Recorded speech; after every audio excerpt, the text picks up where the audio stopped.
Hi, I'm Mary Hood, and I'm back with another handful of hope.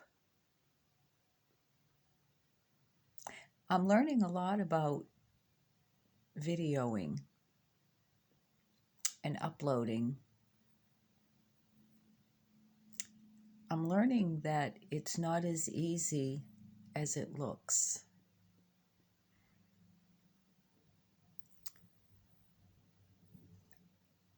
I'm going one step at a time, so I just ask you to bear with me.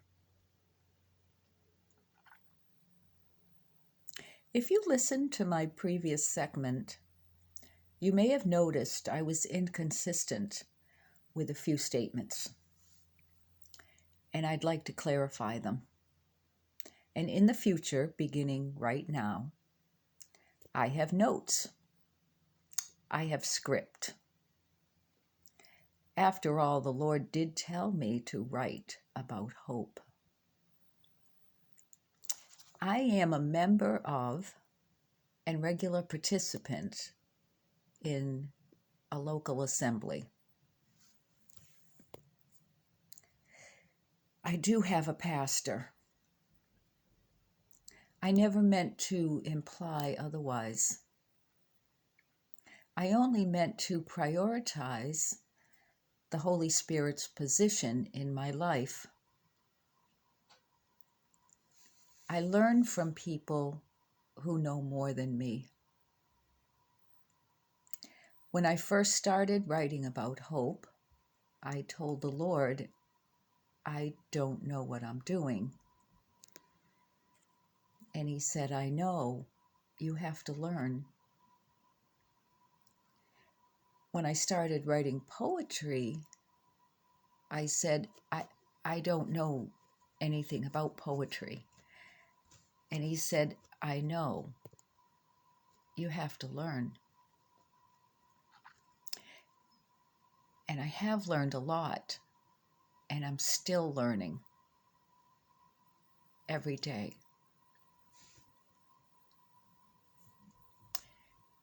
And that's, I think, is how it's going to be with videoing. I have a lot to learn. And I'm trusting and asking God to send me people who can help me. Okay, now that's out of the way.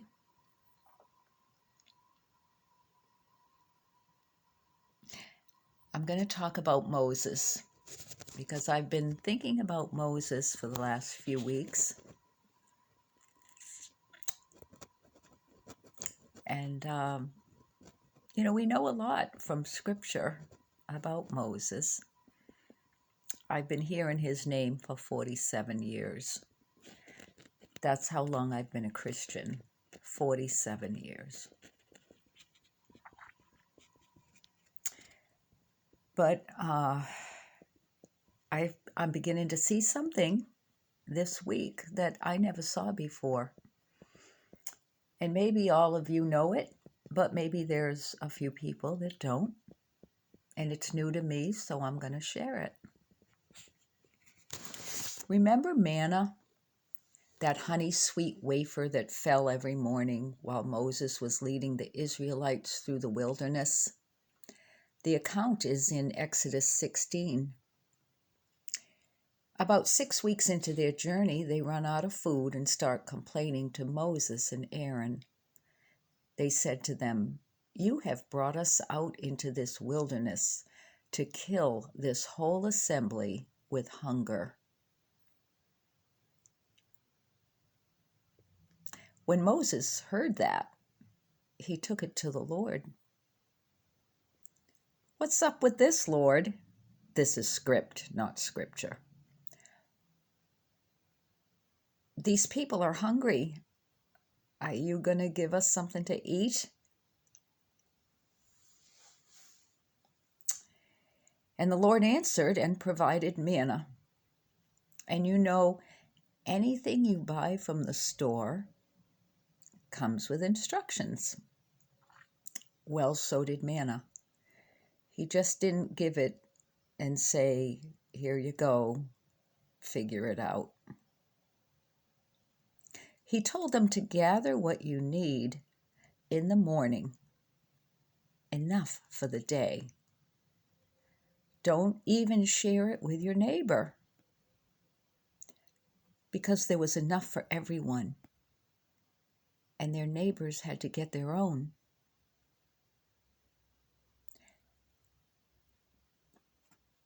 And don't hoard it for the next day, thinking that you're going to have twice as much tomorrow. It's going to mold, it's going to rot, and you're going to find worms crawling on it. On the 6th day, you can gather twice as much, because the 7th day, there won't be any. I don't work on the 7th day, and neither do you. Manna rained down from heaven with the dew. When the dew dried, my translation says it was a flake-like thing. That's how it describes it, a flake-like thing.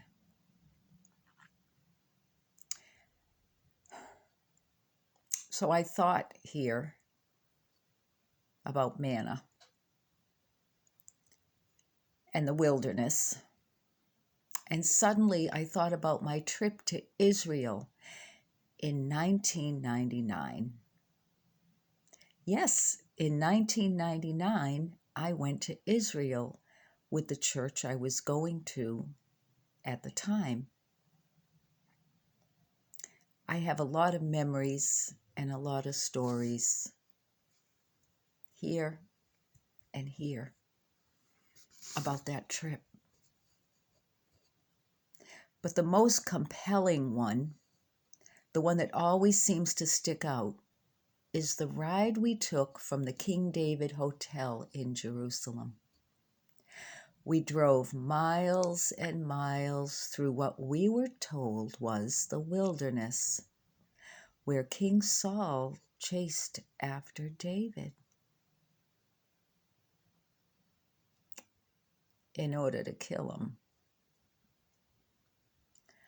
I tried to imagine what it looked like in David's day, before Christ, before roads and highways, and I couldn't.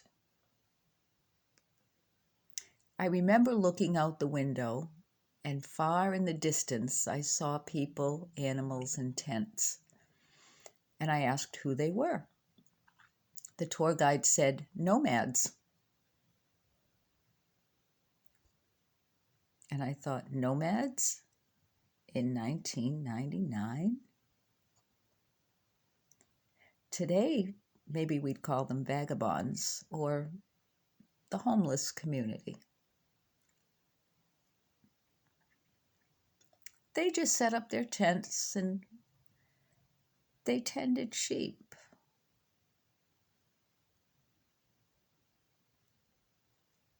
No one gave them any mind, and no one was mad at them. Nomads. Maybe that's why they were called nomads. No one was mad at them. So I thought, Moses led the Israelites through the wilderness. David ran from Saul in the wilderness. And then I thought of John the Baptist in Matthew chapter 3. He lived in the wilderness and preached the coming of the Messiah in the wilderness. And people came to him. He had followers. He baptized them. And in Matthew 4, after Jesus was baptized by John the Baptist, the Spirit, it says he was led into the wilderness to be tempted of the devil. He was led by the Spirit into the wilderness to be tempted by the devil. And I asked myself, how much time do we spend in the wilderness? And what is its purpose? Now, in order to gather this in my hand and give you the right amount, just whatever hope you may need whenever you listen to this, because I have a heart full, but I can only give you a handful. So I want to be careful. I'm going to go right to the end of Moses' life in Deuteronomy 31. And I'm going to read a few verses starting at verse 14. And I'm just going to read it from my NASB Bible right here. Then the Lord said to Moses, "Behold, the time for you to die is near. Call Joshua and present yourselves at the tent of meeting, that I may commission him." So Moses and Joshua went and presented themselves at the tent of meeting.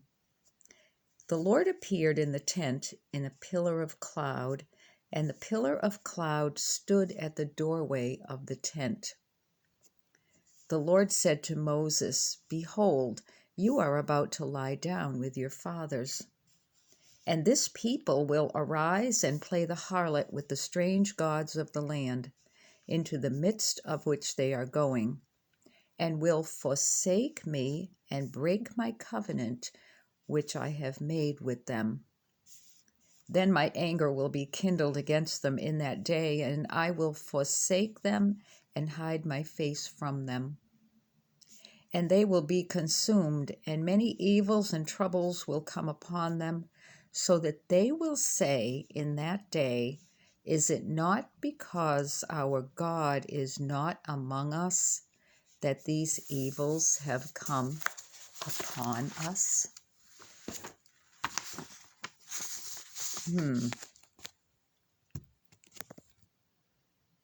You have to understand, they watched God part the Red Sea and deliver them from Egypt. Now they were at the Jordan River, and Moses wasn't going. Not only that, but possibly the last words of the Lord, possibly, was that everyone was going to forsake the Lord as soon as he was out of there. What do you think Moses thought about that? What would you think about that? He was 120 years old. Do you think he was relieved? Do you think he was angry? He spent 40 years in the palace, 40 years on the backside of a desert, and 40 years in the wilderness. And now he's told that all of his investment was going to result in the very people he was leading forsaking God. They were just going to forget about him. Everything they learned, everything he told them. The mediator between the people and the Lord. Whenever they had a need, he took it to the Lord. Does that remind you of Jesus a little bit? It does me. Mediator between mankind and the Father. Didn't people forsake him? It says in Mark 14 that all his disciples deserted him and fled. That was in the Garden of Gethsemane. I know Hebrews 11:1 says that faith is the substance of things hoped for, the evidence of things unseen.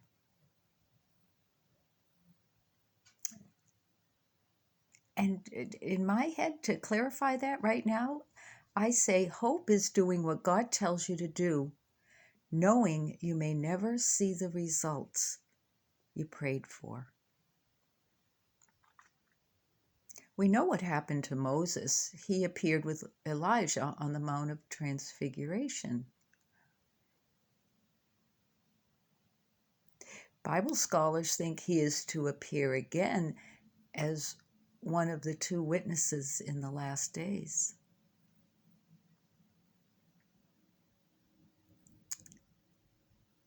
The destination is worth the journey.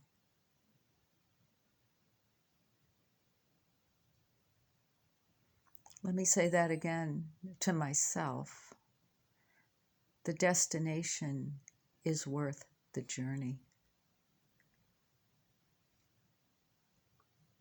Recently, I showed someone something I wrote, and the response I got was, "I'm still clueless." My heart sunk.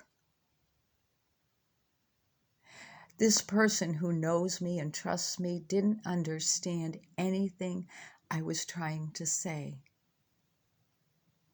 Clueless. His word, clueless. I wanted to give up.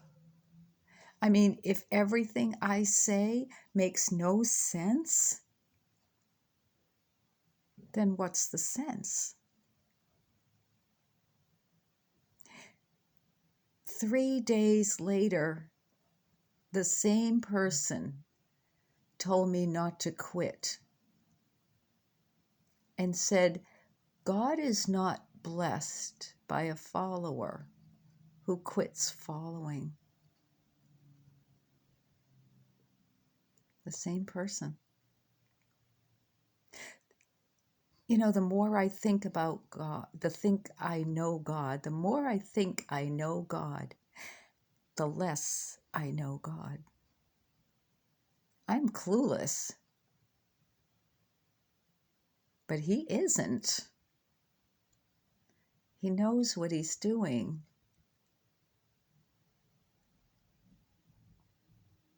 "3 days in the grave, the people were clueless.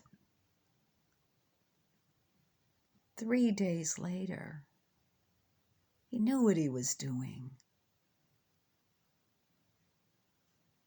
So I have a poem, because I'm a poet. I think being raised in a palace would be a glorious thing. It's in the desert only the night air hears the songs I sing. It's in the wilderness he wants to strip me of every laden thing. So when I see him in heaven, I will know Jesus as my King. Thank you for being here. I hope I gave you a handful of hope today.